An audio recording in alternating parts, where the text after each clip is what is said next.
Hello students, a very good morning. So today let's discuss the rest of the topic in the chapter motion in a plane. So in the case of motion in a plane, as vectors we have discussed up to now, and projectile motion we have discussed now. So after the discussion on projectile motion, let's see whenever the particle is going to travel on some angle, means angular motion is going to be possessed by the particle, then what kind of concepts we have to study and which kind of motion is possible. So here first of all let's start our angular motion concept with angular displacement topic. So let's see our first topic in angular motion, that is angular displacement. So now let's see what is angular displacement. So here angular displacement, if you have to define, it is defined as the angular displacement of an object at given time moving around a circle path is defined as the angle traced out by the radius vector at the center of the circular path in the given time. So if you will see, if this is a circle, so on this circular path, if this is our center, this is radius. So particle is initially here at this point. Now it starts to its radius vector starts to change. So radius vector is what? This is the now radius vector. Then if it is start to change, then it is making some of the angle at this center, and this angle is known as angular displacement. So you can say the angular displacement, if this point is P now, this point is Q, and angular displacement theta can be defined as the arc upon the radius vector. So what is the display arc that is made by the radius vector in some time t, that is known as its angular displacement. So you know already this is angle is equal to arc upon radius. So by this one angular displacement we can produce. So here you can see, now if our particle is at rest, then it starts to make some of the angle in its motion, the angular motion concept start to be studied. So this is the concept of angular motion, and in the angular motion the first concept is the angle drawn by the radius vector, or you can say the angle drawn by the arc on the center, that in some time, that is known as its angular displacement. So after angular displacement, again if first of all I will talk about the vector and scalar quantity, then as you know the displacement is vector quantity, so angular displacement is also vector quantity, because here at every point you will see the direction of the displacement is changing, so that's why it is vector quantity. Now let's see the second concept in the angular motion, and that is the concept of angular velocity. So as if you will see now, angular velocity is what? It is the velocity of an object in circular motion as the time rate of change of its angular displacement. So as you know, like linear velocity was what? That is the rate of change of linear displacement. Similarly, the angular velocity is rate of change of angular displacement, means with time what is the rate of changing this displacement, that is known as this angular velocity.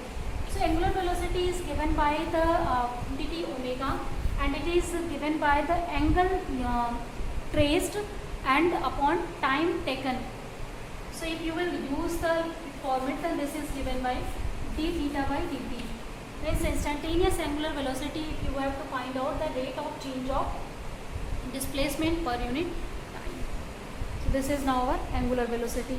Next concept, again if one more thing, angular velocity you have to see, then that is also vector quantity, because continuously the direction of motion in the angular motion, that is changing by the particle.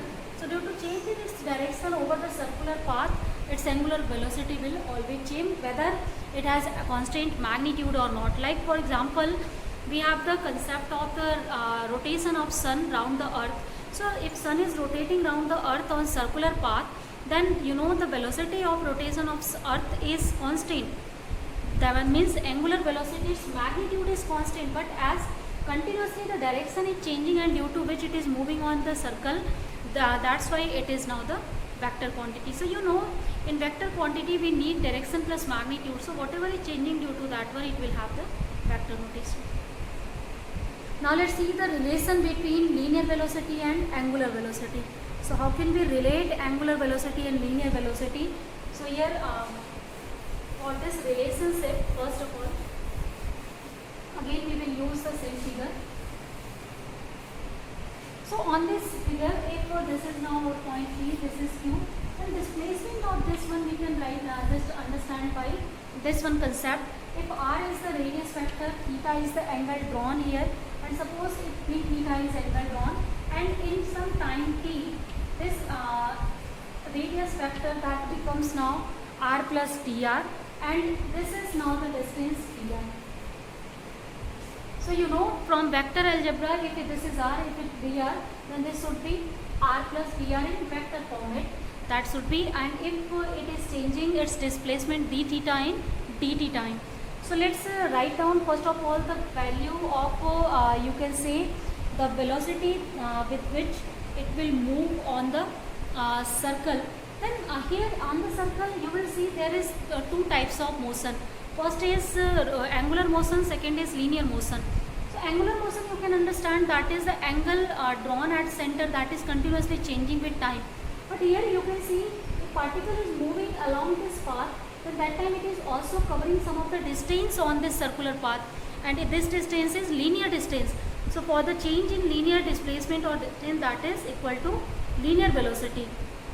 So here linear velocity we will have as well as linear distance we will have. So the linear distance small b, it can be given by delta r by or dr by dt exactly. Rate of change of displacement, that is given by linear velocity, and omega you can given by d theta by dt. So in dt time, if the particle has covered the linear displacement, because this is the distance covered, but this is the displacement covered between 2 points, and if you will write down the rate of change of displacement, then that is equal to linear velocity. Rate of change of angular displacement, this is equal to now angular velocity. Now we can relate these two formulas, and before relating them, you can write down now from here, this is equal to delta t if you will write. So delta t is equal to dr by here b. So in the place of now delta t, you can write down this value and you can solve. So let's write down the value. So this is now d theta, and this will be dr into this will be b now. So this is now d theta by dr. Now let's see the next one concept here. How can you write the d theta in the terms of dr? So you know the d theta, that is the angle, and if dr you can see if this is very small angle that is drawn at the center, then that time this dr will be equal to this value of r pq. So it means that we can write the angle is equal to this arc upon radius. So if you will write down the arc upon radius, then this arc is equal to dr, because just now I told you if angle is small, then this distance will be equal to this one. So this is equal to dr, and upon we can write down the radius, that is equal to r. So dr will be cancelled out, and finally we can have the relationship between the angular and linear velocity. This is v is equal to this r we have taken is this side, this is v is equal to r. So this is the relationship between linear and angular, because on every angular motion there will be some linear motion also, because whenever the particle will travel through this kind of path.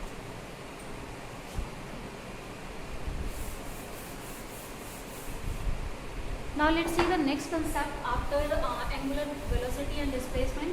The next concept is angular acceleration.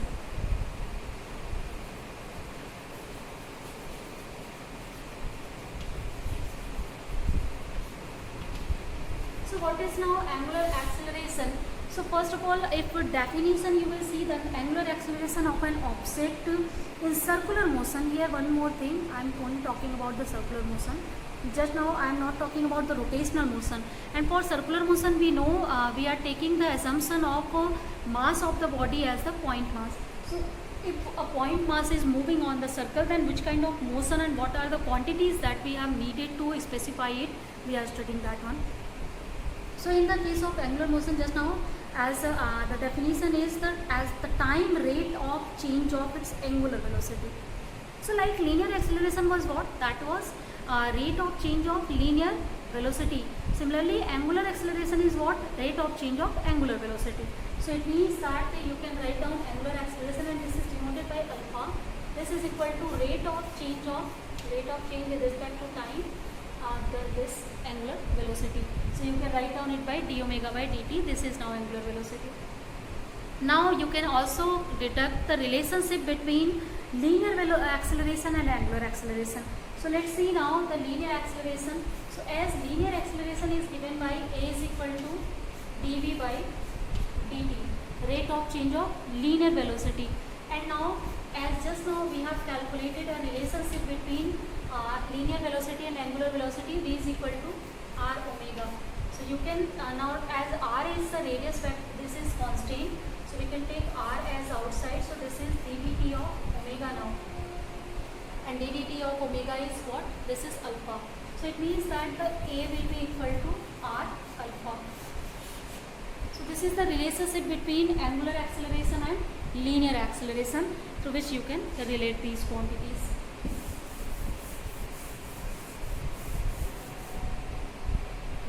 Now after this one, let's see the uniform circular motion. So our actually here the concern is over the circular motion, and circular motion is also the type of angular motion exactly. So uniform circular motion. Now what is the uniform circular motion? So as uniform word means the value of any quantity that is not changing with time. So it means that if the angular velocity of any object that is constant through actually angular velocity is not, you can say the magnitude of angular velocity that is constant, then that time we are calling the motion as the uniform circular motion. So here in uniform circular motion, let's see first of all when an object is moving on the circle with a constant speed. Just now I am telling you this one thing, then motion is known as uniform circular motion. And here in uniform circular motion, some of the definitions are very important. The first definition is time period. So time period is what? The time taken by the object to complete one rotation or one complete circular motion, that is known as time period. Like if any of the mass that started from the point P, it starts to just move on the circle, and again if it reaches to point P, then it is just covering one complete rotation, and that is the time taken to complete this rotation is known as time period. Now the second concept is you can say frequency. So frequency is what? The number of rotations, number of circular motion in 1 second. So in 1 second, if this particle can rotate number of times, then the number of times of rotation is known as frequency. Now we can relate the frequency and time period. So by the definition you can see time period is reciprocal of frequency, because time period is what? This is the time taken to complete one rotation, and it is the number of rotations in 1 second. So that's why this is reciprocal of this one. So similarly we can relate these 2 points easily. So let's see now the next here relation for the circular motion, that is centripetal acceleration. So let's see now what is the centripetal acceleration.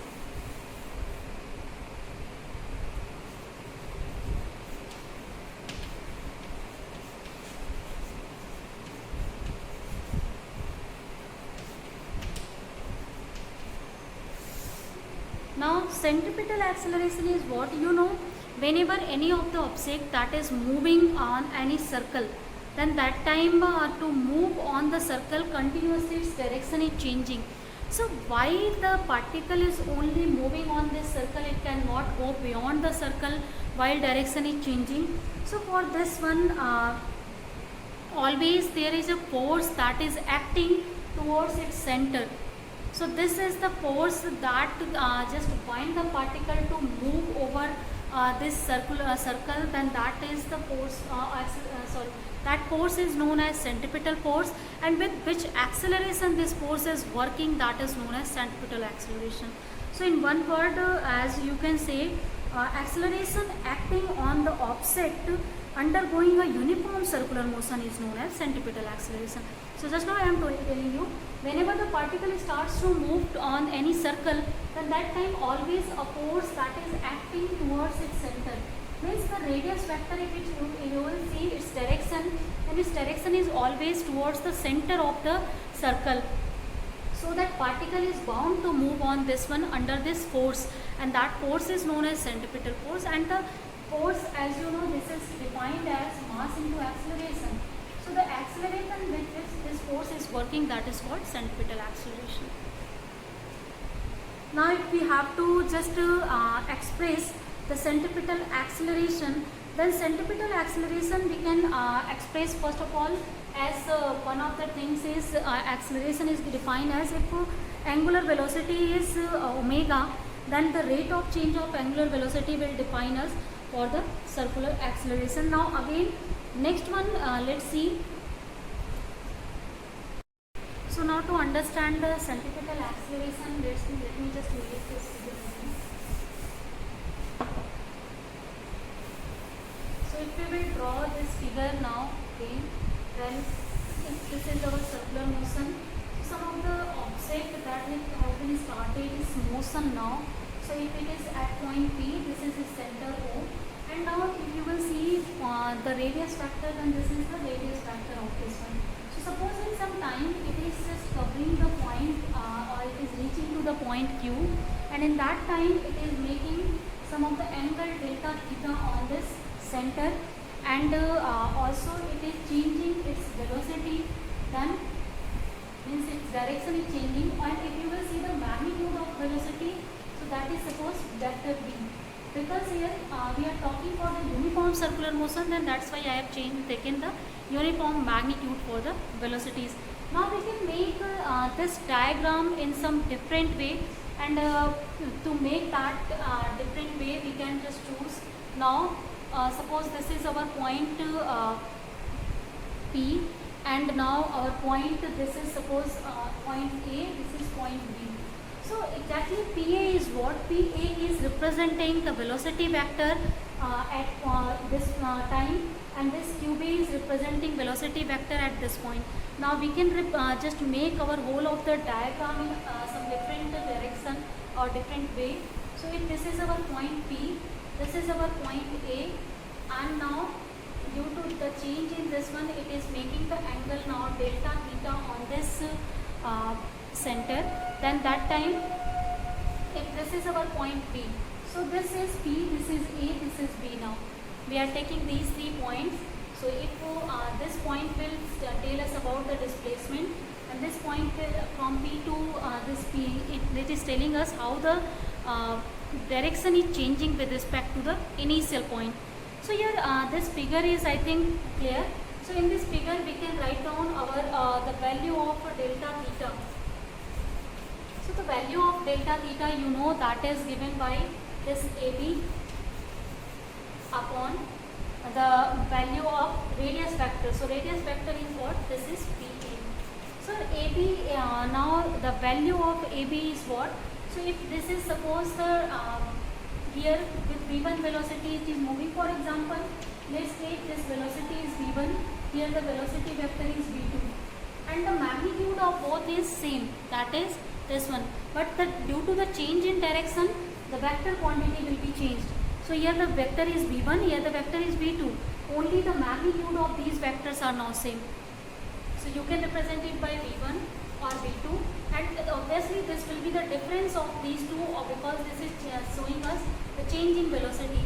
So change in velocity in magnitude format can be written as delta V, and PA can be written as, PA is the magnitude of velocity this vector PA. So this is the magnitude of this vector as it is equal to now V. So we can write down it V, and this is now delta theta. So this thing is now clear. Now in the next line we can write down as delta theta and omega, the angular velocity are just connected by the equation, the rate of change of displacement is known as angular velocity. So if rate of change of angle or angular displacement is delta theta in some time delta t, then we can write omega is equal to this one. From here omega delta theta can be calculated. So this will be omega delta t, and this is now delta v by v. So let's solve this one again. So if we will solve this equation, then we can find out v omega. This is now equal to delta v by delta t. Delta t take this time, v this time. Now as you know, v is equal to r omega. So in the place of v, if we will write r, then omega, it will be omega square. And delta v by delta t is what? Rate of change of linear velocity. So this is linear acceleration.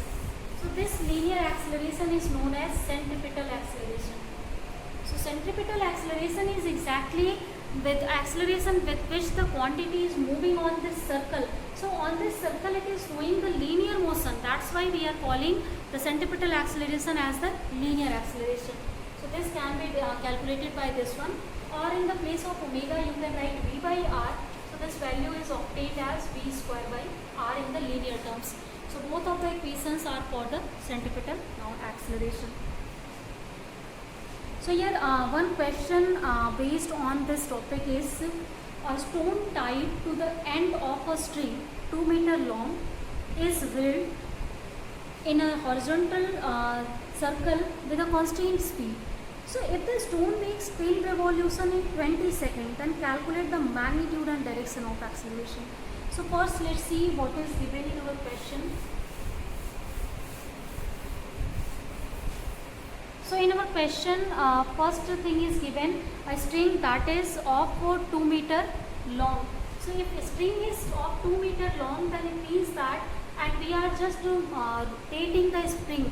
So whenever you will rotate the string, then that time the radius factor that will be equal to the length of the string. So it means that the radius is given here, that is equal to 2 meter first. The second thing is given, it is making 10 revolution in 20 seconds. Now we can convert the frequency. So frequency, you know, this is in 1 second how many revolution. So in 20 seconds as 10 revolution we have. So in 1 second the number of revolution will be equal to 10 by 20. So that is 1 by 2 revolution. That, or we can write down if its unit, then this is second revolution now. So we have to find out now the centripetal acceleration. So centripetal acceleration, this is equal to AC is equal to, can say r omega square, and omega is related with the frequency, you know, omega is related to frequency by this relationship, omega is equal to 2 pi nu. So let's write down the values of omega in the nu. So that will be equal to 4 pi square nu square. Now we have all the values. We have value of r, that is 2, we have this is 4. We can write in the place of pi, this is 3.14. In place of mu, you can write 1 by 2, so this will be 1 by 4. Now if we will solve it, then that will provide us the value of centripetal acceleration, and that is 19.64 meter per second square. So this is the answer for our question. So in this way you can calculate easily the centripetal acceleration by the simple calculations. Now let's see the next topic.